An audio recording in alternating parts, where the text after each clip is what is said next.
Buenos días, ¿con quién hablamos? Buenos días, Padre José Ignacio. Buenos días. Me llamo Inocencio, llamo desde la Rotava, Tenerife. Bueno. Mire, yo quisiera más bien sobre lo primero, porque yo soy un adepto también a San Pablo, ¿no?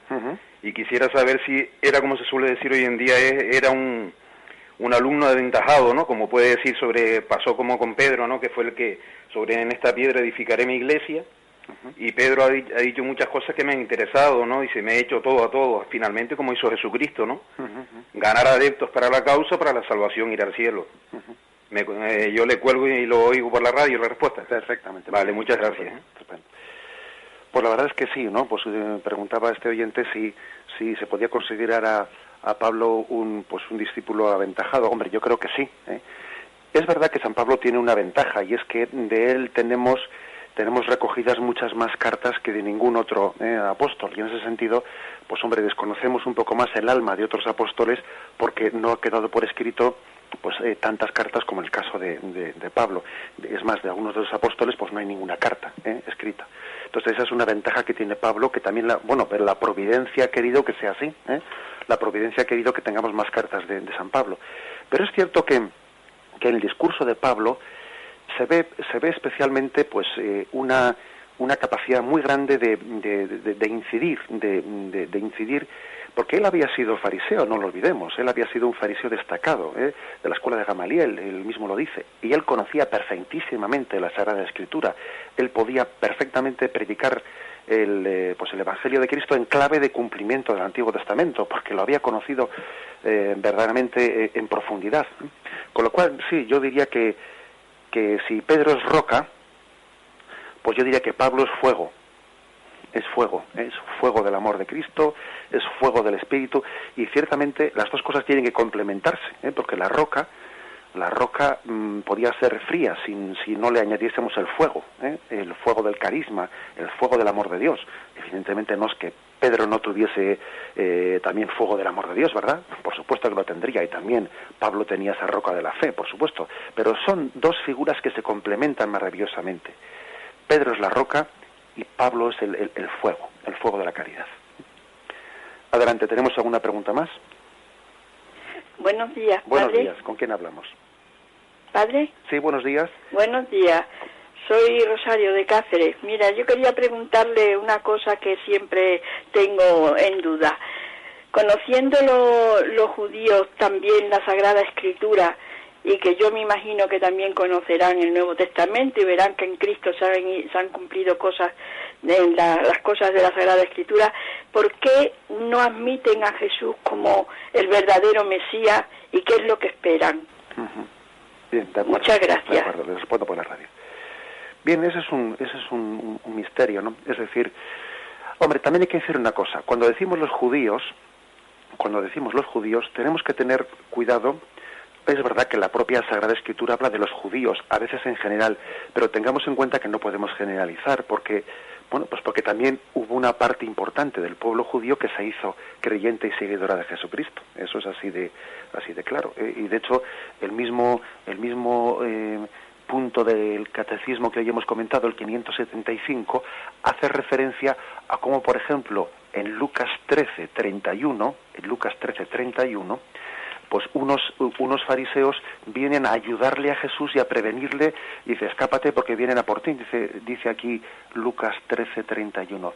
En aquel mismo momento se acercaron algunos fariseos y le dijeron, sal y vete de aquí porque Herodes quiere matarte. Es decir, también había fariseos y judíos que le ayudaban a Jesús, Por lo tanto, no hablemos igual en sentido general, sino que habría de todo. Ahora bien, ¿por qué hubo una parte importante, del pueblo de Israel que rechazó a Jesús? Bueno, pues yo creo que pueden ser muchos los motivos, pero yo creo que el principal, se me sugiere a mí como uno de los principales, puede ser el orgullo de raza, el que ellos hubiesen entendido mal lo que significa ser el pueblo elegido, porque la palabra pueblo elegido, si uno se la arroga como un mérito y pasa a tener una especie de orgullo de raza, pues entonces verdaderamente se cierra a una predicación como la de Jesús, que quería abrir el mensaje de salvación para todos los pueblos. Acordaros que en un momento determinado, cuando ellos dicen a Jesús, nosotros somos hijos de Abraham, Jesús les dice, Dios podría hacer hijos de Abraham de estas piedras. No te arrogues eso como un motivo de orgullo, tenlo más bien como un don inmerecido del que tienes que dar cuenta ante Dios. Yo creo que este puede ser uno de los motivos principales, esa concepción incorrecta de ser pueblo elegido de Dios como un orgullo de raza. Y luego también, pues sin duda alguna, tuvo también otro motivo, otra causa, pues un concepto un tanto politizado del concepto de Mesías, que ellos podían llegar a esperar una liberación política, de los romanos, ¿no? Y veían en Jesús a alguien que les decepcionaba, porque no les prometía una liberación política, sino de otra índole. Y también por eso otros se sintieron, como los celotes, ¿no? Se sintieron decepcionados de Jesús. Bien, si tenemos alguna otra pregunta, ¿con quién hablamos? Padre Munilla. Sí. Mire, soy Justi de Madrid. Le voy a hacer una pregunta que nada tiene que ver con la explicación del catecismo de esta mañana. Adelante, Justi. Pero mire, es que me da mucha lata y no puedo por menos de exponerle lo que es un hecho que todo el mundo lo ve, que el sacramento de la penitencia no se usa para nada. Están media hora antes de las misas en el confesionario los sacerdotes y como mucho va una persona o nadie, pero luego a comulgar va todo el mundo. Se ha perdido la conciencia de pecado, entonces como no mato y no robo, puedo ir a comulgar. Pero mi pregunta es esta: si es un sacramento instituido por nuestro Señor Jesucristo y que hace mucha falta siempre, y ahora que el mundo está tan mal, nos hace falta, ¿por qué los sacerdotes se callan y no dicen nada sobre esto? Que lo están palpando, que lo ven, que no va nadie a confesar y luego todo el mundo a comulgar. Y no digamos ya si es un funeral que va gente por cumplir, que son conocidos, que los ves como vecinos y que viven en la misma colonia, que no pisan por la iglesia y agarran y van a comulgar. Y a mí, se lo digo de verdad, me saca un poco de quicio. Tengo que cerrar los ojos para no verlo. Esa es mi pregunta. De acuerdo, muy bien. ¿Por qué los sacerdotes no insisten en esto y no lo dicen? Pues muy bien, le respondo por la radio. Muchas gracias por su llamada. Bueno, pues la verdad es que yo estoy convencido de que este sínodo que está teniendo lugar, pues estos días, ¿no? Según estamos celebrando pues casi el final del año eucarístico, está teniendo lugar este sínodo sobre la Eucaristía en Roma, en torno a Santo Padre. Estoy convencido que en el documento conclusivo de ese sínodo, a buen seguro, ¿no?, habrá una referencia expresa a la importancia, a la relación tan estrecha que hay entre la Eucaristía y el sacramento de la penitencia, que son dos sacramentos pues que están llamados a complementarse. Bueno, y es cierto también que los sacerdotes, pues bueno, pues podemos también pecar de silenciar esa necesidad, y que la Iglesia, el magisterio de la Iglesia nos lo tiene que recordar, porque a veces sufrimos cosas, pero también nos acostumbramos a situaciones, ¿no?, que son incorrectas, y no es bueno, desde luego. Creo que también los sacerdotes hoy en día tienen que hacer de un profeta que insiste y remarca cosas que, aunque estén cayendo en el olvido o se hagan poco caso de esa predicación, tiene que ser una y otra vez insistido, porque cuando se va silenciando una cosa de una manera prolongada con el paso de los años, pues al final ese silencio, el que calla otorga, el que calla otorga, y parece como que entonces, aunque no sea expresamente pues consentido, pues sí que finalmente se acaba olvidando una parte importante de nuestra doctrina católica, como es la importancia de comulgar en gracia de Dios, etcétera. Pero bien, habrá momentos en el que el catecismo se introduzcan estas cosas y hablaremos entonces de ello. Quizás hoy, yo veo ya que está cumplido el tiempo, y me imagino que ya llega el momento de despedirnos. Vamos a quedarnos con lo que ha sido el tema de hoy, que el tema de hoy creo que ha sido pues la comprensión de que Jesús es ese tesoro escondido que se revela para entender toda la Escritura, y ver el cumplimiento de todo, que el Señor nos conceda cada vez que escuchamos y leemos la Sagrada Escritura, nos conceda una comprensión más profunda. Pidamos luz al Espíritu Santo cuando leemos o escuchamos la Sagrada Escritura, luz para entender el sentido más profundo. Jesús es la palabra que habló antes en los profetas, pero que en este último tiempo nos ha hablado ella directamente, sin mediaciones. El Verbo se nos ha revelado y quiere también descubrir en nosotros el sentido más profundo de las Escrituras. Bien, buenos días, ¿con quién hablamos? Hola, buenos días, Padre José Ignacio. Buenos días. Inocencio, llamo de la Rotava, Tenerife. Sí. Bueno. Mire, perdón, sí. Cumpliendo la ley de Dios que nos deja, como usted dice, grabada en el corazón, bajo mi punto de vista, en opinión personal, pienso que nos sentiríamos como más relajados, más reconfortados, ¿no?, Porque hoy en día hay muchas cosas que yo creo que nos apartan, aparte del consumismo, cosas políticas, un montón de cosas más, ¿no?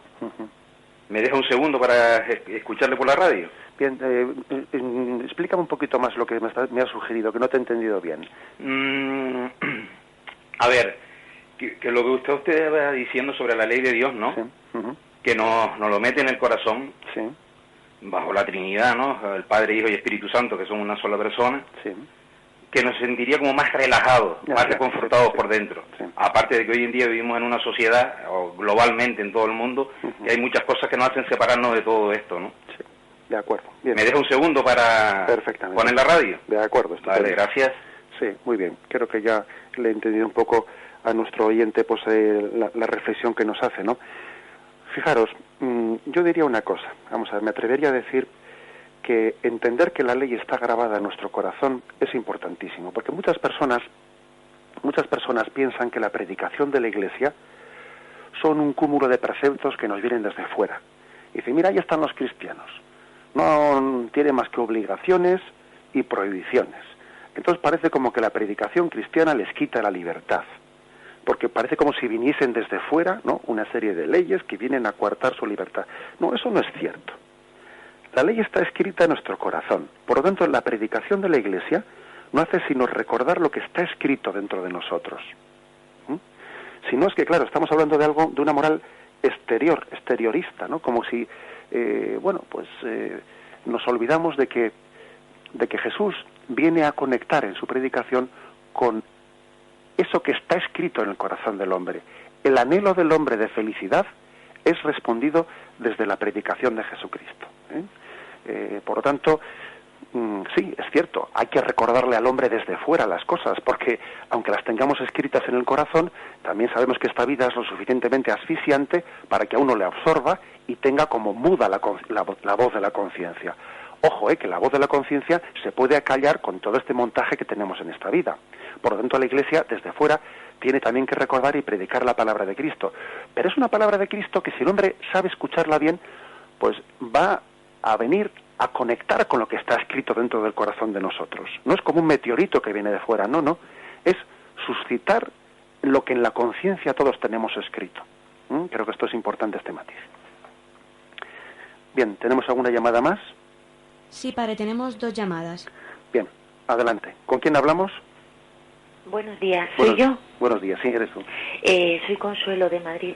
Mire, quería pedirle que nos aclarase lo de las bienaventuranzas, porque yo creo que no las entiendo bien. Quitando, por ejemplo, la de ser, pobre de espíritu, humilde, ¿no? Pero los que lloran, todos tenemos problemas. Los que tienen hambre y sed de justicia, todos las tenemos.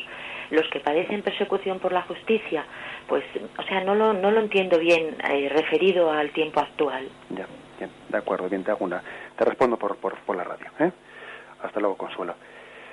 Bien, pues vamos a ver, lógicamente, pues una explicación profunda llevaría mucho tiempo, pero yo creo que hay que entender todas las bienaventuranzas con referencia a la primera, que tú ya has dicho que es quizás un poco con la que más pues conectas con ella, ¿no?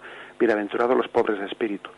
Evidentemente el resto de las bienaventuranzas, bienaventurados los que lloran, bienaventurados los perseguidos, etcétera, etcétera. Bien, todas esas bienaventuranzas son bienaventuranzas y no son en la medida en que se vivan con esa pobreza de espíritu, porque una persona puede llorar pues por absoluto amor propio, por la no aceptación de la voluntad de Dios, por ejemplo. Entonces ese llorar será materialmente pues un llorar pues que no le va a santificar, sino más bien está haciendo lo contrario, Por lo tanto, ese tipo de bienaventuranzas a las que tú dices de cómo se aplican las circunstancias actuales, pues evidentemente es en la medida en que son vividas en consonancia con esa pobreza de espíritu, ¿no?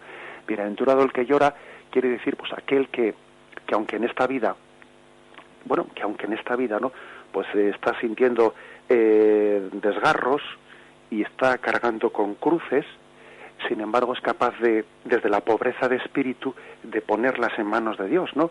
Y eso le da pues una capacidad muy grande de santificación, de abandono en las manos del Padre. Esas lágrimas no son lágrimas de rabia o de rencor o de amor propio, sino que en la medida en que esas cruces que tiene las ha puesto en Dios, con una pobreza de espíritu, le santifican. ¿Me explico? Por lo tanto, es la primera bienaventuranza la que tiene que dar dar espíritu al resto de esas bienaventuranzas. Los perseguidos por causa de la justicia, pues por ejemplo, porque uno puede ser perseguido por la justicia pues de una manera totalmente justificada, porque resulta que está bien, pero se refiere a que es perseguido por vivir ese espíritu de Cristo. Todas esas bienaventuranzas hay que vivirlas desde la primera. Bien, el siguiente oyente, ¿con quién hablamos? Es conmigo. Buenos días, padre. Muy buenos días. Quería saber, que me aclarase, por favor, una duda que tengo que me está, digamos, un poco así como atormentando, ¿no? Uh-huh. Es que no sé si las personas que no están confirmadas se salvan. Bien, de acuerdo, le respondo por la radio. Mire usted, la confirmación, la Iglesia, aunque es un sacramento pues muy recomendado por la Iglesia y que da la plenitud del don del Espíritu Santo, la Iglesia nos dice claramente su doctrina que no es un sacramento indispensable para la salvación. Por lo tanto, no hay el mismo grado de necesidad de la Eucaristía y del bautismo que el de la confirmación. También lo mismo puede decirse del sacramento de la unción de los enfermos. Pues aunque es muy recomendable, etcétera, pues no es un sacramento pues indispensable para la salvación. Con lo cual hay que decir que los 7 sacramentos no tienen todos el mismo grado de necesidad en orden de la salvación, y sin duda alguna pues los sacramentos que tienen mayor orden de necesidad pues son el bautismo y la Eucaristía, aunque evidentemente también sabemos que también la salvación y el don de Dios puede tener conductos extrasacramentales, pero digamos que dentro del conducto sacramental los sacramentos más importantes para la salvación son el bautismo y la Eucaristía, y en concreto la confirmación que usted pregunta pues no es un sacramento indispensable para el orden de la salvación, aunque ciertamente es muy importante. Bien, ¿tenemos alguna pregunta más? ¿Con quién hablamos? Hola, ¿soy yo? Buenos días, sí, buenos días. Buenos días, padre. Mire, yo quería preguntarle, pues yo llevo separada pues 10 años. Uh-huh.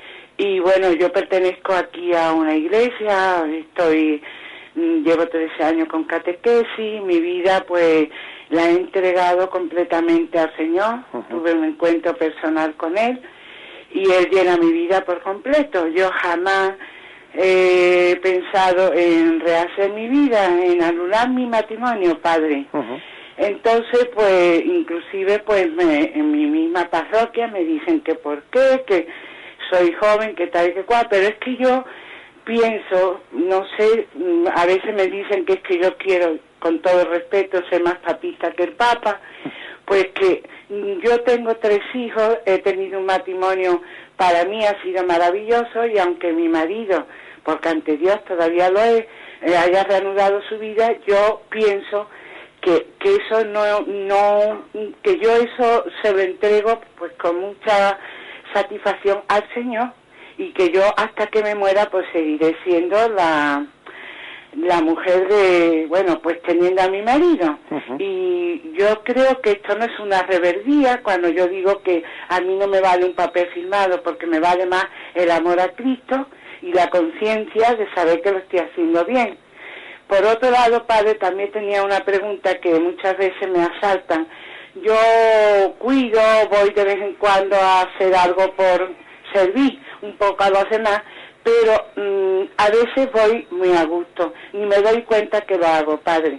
Pues voy a gusto, voy contenta, voy feliz. Y otras veces, sin embargo, con personas difíciles, personas que no son tan gratas de visitar, pues le digo, Señor, tú sabes que yo esto no, que lo hago por ti, que soy consciente de que para mí supone un sacrificio. Uh-huh. ¿Eso puede agradar a Dios, padre? Nada más. Muy bien, le respondo por la radio. Bueno, en primer lugar, le felicito por el testimonio que usted ha dado, ¿no? De vivir esa separación en fidelidad. Porque es que ciertamente muchas personas se olvidan de que en una situación de separación de un matrimonio no termina la fidelidad. La separación pues puede ser un recurso pues a veces inevitable cuando la convivencia es imposible, pero no por ello uno deja de tener pues el compromiso de fidelidad, ¿no? Y me parece que usted ahí da un testimonio permitiendo que Cristo llene su corazón, y claro, todo el mundo necesita tener el corazón lleno, y usted ha permitido que Cristo llene plenamente su corazón. Eso que algunas personas le dicen en su parroquia de que no sea usted más papista que el Papa, pues me parece tremendo. Me parece que es tremendo pues que en algunas parroquias pueden asistir personas tan ignorantes y tan que no comprendan lo que es el mensaje de Cristo, ¿no? Y que Cristo pueda llenar su vida. La verdad es que si a usted le dicen que es usted más papista que el Papa, yo creo que usted bien podría decirles que por favor que sean ellos un poquito más, o sea, que conozcan un poco más el mensaje de la Iglesia Católica, que lo desconocen y quizás están más influenciados por medios de comunicación. Y con respecto a eso que me dice usted de su apostolado, y que a veces pues no le resulta le resulta costoso vencerse interiormente hacia algunas personas que no le resultan tan atrayentes, le diría que bendito sea Dios que a veces pues usted tenga que ejercer esa caridad de Cristo no desde su sensibilidad personal, que igual la sensibilidad personal no le atraería, ¿no? Sino que lo haga desde el amor a Cristo. En una ocasión, pues viendo un periodista cómo la Madre Teresa de Calcuta se acercaba a un leproso y le limpiaba, pues el periodista le dijo a la Madre Teresa: eso yo no lo haría ni por todo el dinero del mundo. A lo que la Madre Teresa le respondió: yo tampoco. Por todo el dinero del mundo tampoco lo haría. Lo hago únicamente por el amor de Jesucristo. Buenos días. Hola, buenos días, padre. Buenos días. Mire, le quería hacer una precisión. Ha hablado usted sobre, en concreto, que los cristianos a veces nos hemos metido en guerras. Sí. ¿No ha sido más bien en el sentido de reconquista de la fe? Es decir, me remito, por ejemplo, a la época de la Reconquista. Uh-huh. ¿No fue un periodo de reconquista de la fe? Porque si no, a estas alturas hubiésemos o estaríamos siendo musulmanes. Sí. O islámicos, vamos. Sí, de acuerdo. Le respondo por la radio si le parece. Muchas gracias. Muy bien. Pues bien, de acuerdo. Yo creo que yo estoy de acuerdo con usted en que, bueno, no se puede sin más rechazar pues la guerra como siempre no injustificada. De hecho, la doctrina católica pues también habla del concepto de guerra justa, cuando es pues en legítima defensa, ¿no? Y usted ha puesto pues un ejemplo concreto de la Reconquista, pues lo que fue en España la Reconquista tras la invasión musulmana, pues que yo creo que fue legítima y que bueno, y que por lo tanto creo que entra dentro de ese concepto de guerra justa. Yo me he referido más bien al tema de las cruzadas, que sin duda alguna también creo que fueron convocadas y fueron iniciadas con un espíritu, yo creo que bueno, con un espíritu de buscar la gloria de Dios, de defender los lugares santos y de mantener también el derecho de los cristianos de poder visitar la Tierra Santa como también el derecho a peregrinar a ella, después de que los lugares santos habían sido pues conquistados por los musulmanes y destruidos, y la tumba de Cristo había sido destruida, y aquello fue una noticia que cayó como un jarro de agua fría pues en la cristiandad. Y yo creo que la convocatoria de las cruzadas pues fue legítima en su convocatoria y con una buena intención. Pero es cierto que luego, por desgracia, las cosas degeneran, y que la historia nos demostró pues que lo que podía ser bueno y saludable en el fin, luego en los medios que se persiguen, ¿no? Los medios que se van utilizando para ese fin, pues uno va degenerando. Porque claro, para llevar a cabo una empresa pues tan costosa, pues se cometen muchas injusticias por el camino, se cometen muchas masacres, muchos inocentes pagan el pato por los culpables. Y esa historia de las cruzadas, ¿no? Pues también ha demostrado pues el hecho de que lo que partió siendo pues un fin bueno, luego los caminos transcurridos para poder llegarlo a cumplir, ¿no? Pues acabaron de alguna manera pues haciendo, yo creo que globalmente considerado algo inadecuado. Y de hecho el Santo Padre, pues Juan Pablo II, sabéis que entre aquellas cosas por las que el año 2000 pidió perdón, etcétera, pues también hizo una referencia pues a aquella violencia pues a veces gratuita utilizada en la reconquista de los lugares santos, Bien, en ese sentido creo que es el que yo he hablado. Pero bien, tiene usted razón en el que, por supuesto, pues en un caso como la Reconquista, etcétera, pues claro que hay un derecho legítimo, también a defenderse frente a una invasión, etcétera. Bien, tenemos algún oyente más a la espera.